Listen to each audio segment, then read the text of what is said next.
Hey guys, I want to do a really quick update. A couple people had asked how the garlic was doing as far as when I planted the bone meal in some of the holes, and then I didn't put bone meal in some of them, and to see how they're doing. I'll give you an update on that.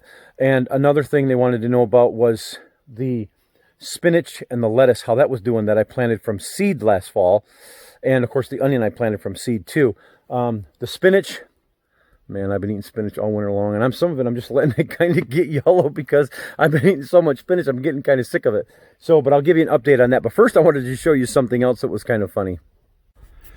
You know, when I'm doing these videos, I never mind showing the failures, because that way, not only do I learn from them, but maybe you guys won't make the same mistake that I did.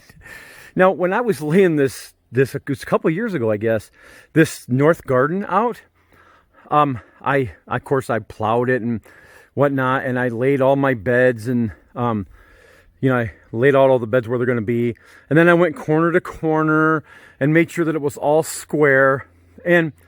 But one thing that I didn't do is that I didn't make sure that the ground was completely flat, level. And you'll notice when I put the west fence in first, you'll see over there where I've got that pile of lumber right there, that side there, that is the west fence. That's the lowest part. I didn't know how low it was though until I did the east side here.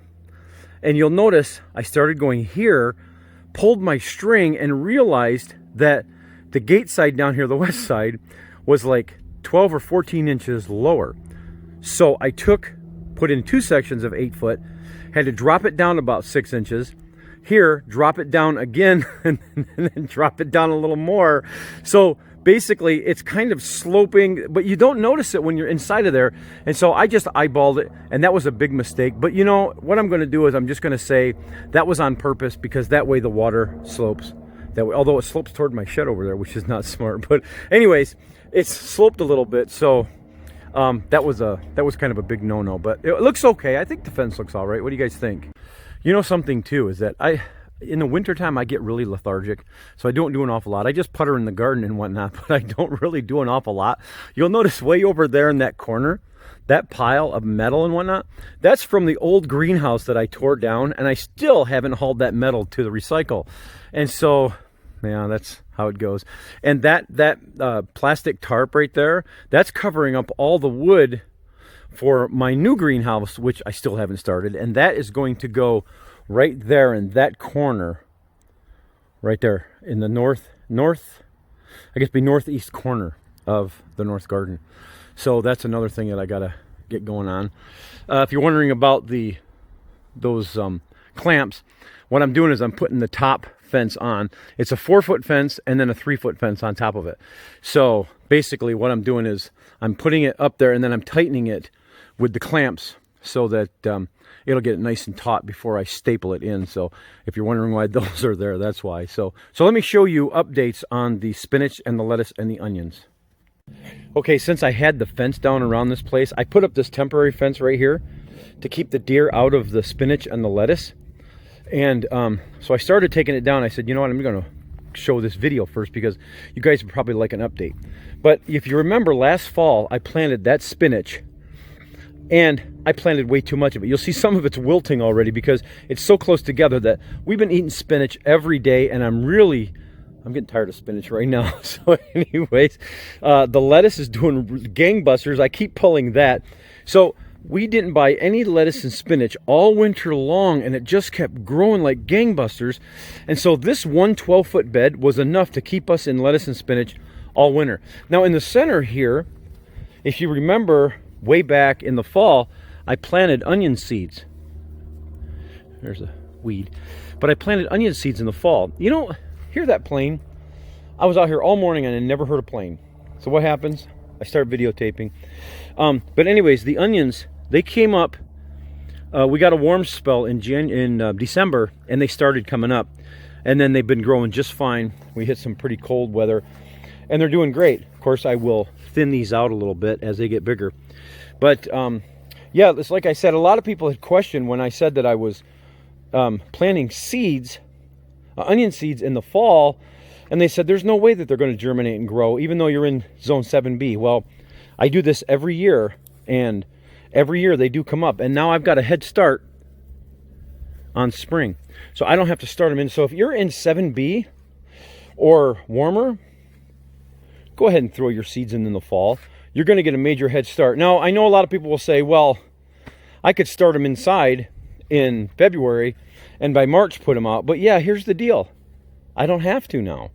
And they do incredibly well every year this way. Now, last year, I did buy some plants and planted those in another bed. But yet, the ones that I started from seed were just as big, if not a little bit healthier and better than the ones I planted from plants. So there you go. Just throw your seeds in and ignore them.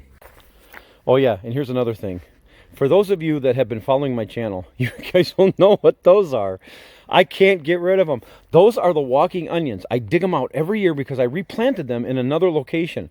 This is the old garlic bed. Look at garlic still keeps coming up. I keep pulling them out and they still keep coming up. That's the garlic down there. This is the walking onion, and I can't get rid of them. I keep pulling them. So anyways, I did say that I'm just going to yank this out of here because this bed is going to go away. But I'm telling you what, if you ever grow walking onions, you're going to have them the rest of your life. I know that it may sound kind of frustrating, but really it's humorous because this is just what a beautiful blessing, because I have onions. I'll never buy onions, green onions again. And so that's just the way it goes. I'm happy about it, believe it or not. But this bed is going to go away this spring, and the garlic bed will not be here because the garlic is in the large raised beds, and so are the walking onions. So this will not happen again. However, wherever I put this dirt, I'm still going to have them come up again, I'll bet you. And one thing I wanted to mention too is that some people that had built these raised bed, the galvanized raised bed, I can't remember the exact name of the video, but if you've seen it, a lot of people had said that when they sank these 4x4s in the ground, well, what happened was they bowed. When they put the dirt in, they bowed out. Well, here's the deal. When you put those in, I was very careful to make sure that I told everybody this in the description. You've got to sink those in and tamp those down and get that nice and hard. I put gravel and dirt in there because if you don't, then they will move. Now, the other option would be is just let them sit on the ground. Don't put them in holes. And because here's what I do. I always put these, and I said this too, that I put the T-posts, probably I said it in another video, but I put these T-posts in, and what they do is I have one on each side, and they are what I use to hold up my tomato plants and other climbing vegetables. So I use these, and you'll notice that this is perfectly straight here. There is no bowing at all. So you want to make sure that if you do build those, make sure that you sink them in good with a lot of dirt, or just sit them on the ground. Don't drill them into the ground, and then just use your T-post to hold the sides in, because I don't care what kind of beds you build. Over time, they are going to bow no matter what. I've tried like 7 or 8 different kinds, and they will bow a little bit. But when they have these on here, they will not bow at all. This one's been here, I think, 4 years, and there's not even a hint of bowing. So, yeah, that's what you want to do. Just put these T-posts in, put some string across. It serves 2 purposes. You use it for a trellis, and also it keeps your sides from bowing out. So, anyways, so there you go.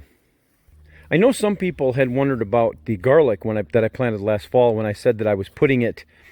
I was putting some with bone meal in the hole and some without. And so far, of course, they're not very big, but there's the ones without the bone meal up to here. And then the bone meal starts here. So you'll notice that these on this side with the bone meal are growing a little bit better. Not an awful lot, but noticeable enough. I hope you can tell the difference. Now I know that, of course, bone meal is not really high nitrogen, so I'm not getting a lot of leaf growth from the bone meal, but it is doing something. I started doing that years ago, and then I stopped doing the bone meal because they did well. And you'll notice last summer my garlic harvest was huge, and some of the bulbs were just incredibly, I mean, they did really well. And so I said I'd just forget the bone meal. And then I thought, well, I'm going to do it again. And it seems to be that they are doing better so far with the bone meal. So that's the update. I'll let you guys know how they progress. Of course, this is only the beginning of March, and so we'll see how that goes. So now it's time for me to start filling some of these beds, and I'll make a new video here probably tomorrow or the day after about replenishing these beds and getting them ready for my spring planting. All right, catch you later, guys.